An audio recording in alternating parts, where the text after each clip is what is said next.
Halo, selamat malam Smart Listener. Kembali lagi bertemu di Smart Motivation dan hari ini kita akan berbincang bagaimana bisa membangun kepemimpinan dan organisasi yang tangguh di tengah beragam perubahan dalam organizational resilience, ketangguhan organisasi, dan ini adalah sesi atau bagian yang ketiga. Tentunya di dalam perbincangan Smart Motivation kita ngobrol bersama dengan founder and master teacher of TML, Ref Sales Trainer, NLP License Practitioner, Team Alignment Facilitator and Organizational Culture Consultant, dan juga Director of Capstone Asia Servetama dan CSA, Eloy Zaluhu. Selamat malam, selamat pagi Pak Eloy. Selamat malam dan semangat pagi. Good morning, good morning, good morning, Mbak Uli. Yes. Bagaimana kabarnya Pak Eloy? Alhamdulillah semuanya sehat, lancar, dan bahagia, siap menginspirasi Nusantara. Yes, ini Pak Eloy minggu lalu ada satu event yang luar biasa, makanya minggu lalu kita berbincang dengan teman-teman TML CTMers gitu ya. Seru banget minggu lalu Pak Eloy. Banget. Saya ikutin rekamannya. Jadi iya, ada dua hal. Yang pertama adalah itu sudah menjadi kerinduan sejak dulu bahwa harinya tiba, teman-teman yang disebut Certified Theocentric Motivators itu bisa mengisi acara termasuk Radio Smart FM tanpa kehadiran saya. Itu berarti mentoringnya berhasil, Mbak Uli. Baik. Dan hari ini kita kembali melanjutkan perbincangan kita terkait dengan bagaimana kita bisa membangun satu organisasi yang memiliki ketangguhan di tengah beragam perubahan ya, organizational resilience. Dan silakan Pak Eloy di sesi pertama pengantarnya. Thank you Mbak Uli. Tadi saya balik dulu kepada obrolan sebelumnya karena tadi saya menyajikan ada dua. Yang pertama adalah itu keberhasilan mentoring dan senang sekali dan terima kasih kepada Radio Smart FM yang memberikan juga kesempatan untuk itu. Dua, memang ada undangan untuk bicara di Lampung untuk membantu perusahaan di sana. Nah, sekarang kita melanjutkan pembahasan organizational resilience atau ketangguhan organisasi bagian yang ketiga. Dan saya sudah sampaikan sejak awal, saya berguru dari Profesor Kostas Markides tentang bagaimana membangun kepemimpinan dan budaya organisasi yang tangguh di tengah beragam perubahan. Izin saya rangkum sesi pertama dan sesi dua ya, Mbak Uli.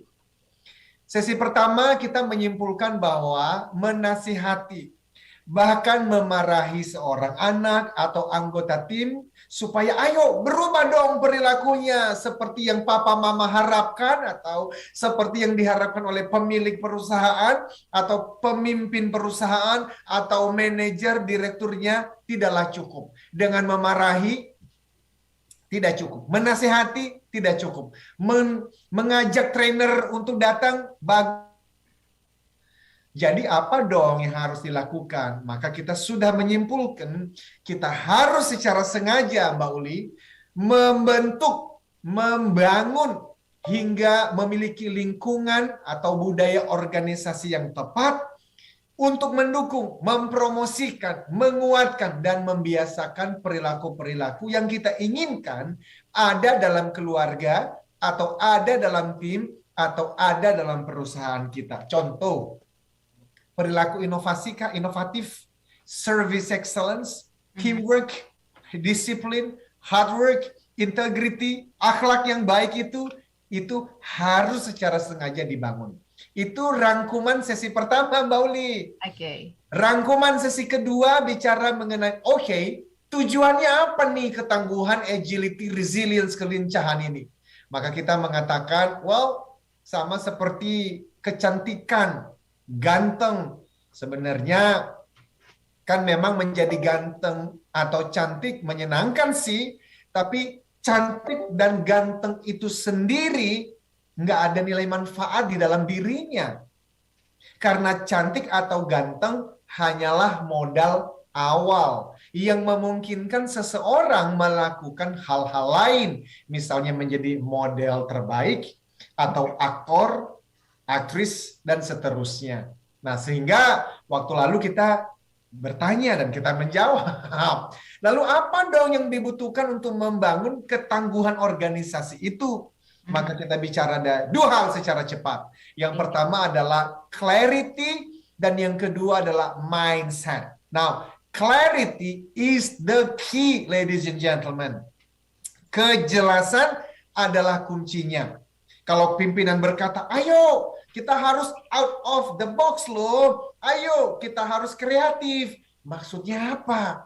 Anggota tim kita bisa saja memiliki definisi XYZ terhadap kreativitas dan out of the box, sementara pimpinan ABC, sehingga jelas tidak terjadi keselarasan.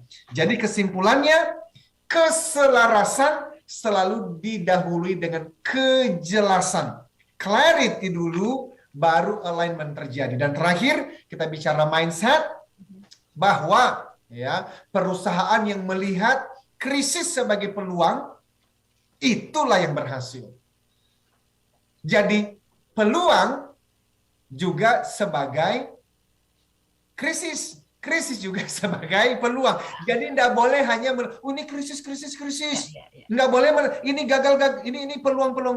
Tetapi perusahaan yang berhasil adalah mereka memandang disrupsi, tantangan sebagai ancaman sekaligus peluang. Selesai. Dan nanti kita lanjutkan dengan sesi yang ketiga ini. Baik, terima kasih Pak Eloy untuk rangkuman sesi sebelumnya.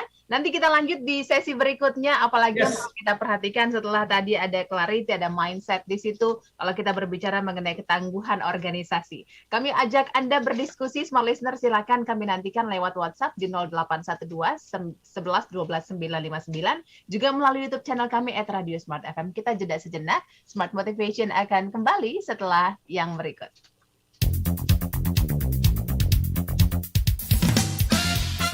Smart Motivation bersama Eloy Zaluku. Smart Motivation.